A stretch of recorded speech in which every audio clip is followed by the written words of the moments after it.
ย่างกินนะงั้นเลยกินหมดละสาวแล้วพี่น้องครับนะโอ้เข้มเหรอครับดูนะครับโลเข้มเหรอครับเอาโลสองช่วงวะสองช่วงวะ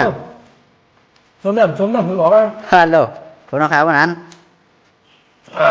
กินนะครับกินนะครับแก่หน่อยว่ากินยังไงพี่น้องผมเคยกินอะไรพี่น้องเขาแน่มา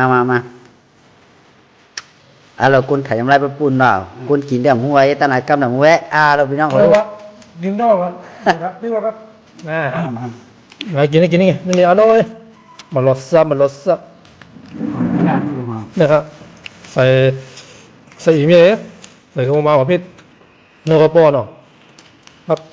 พักตั้งใจในกันนะครับเริ่มที่มาลองครับนะเริ่มนั่นนะครับทานหมดอัน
กินมาหลอด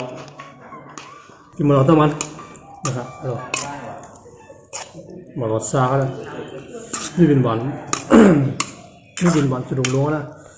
กินกาวครึ่งว่าไปย่อม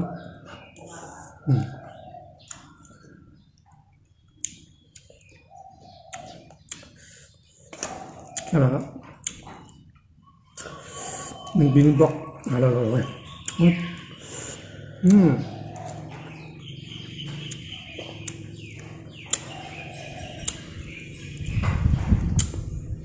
กินทุกวันนะ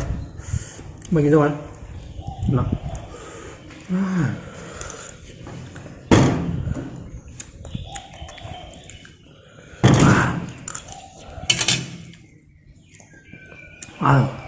มันบอกกัน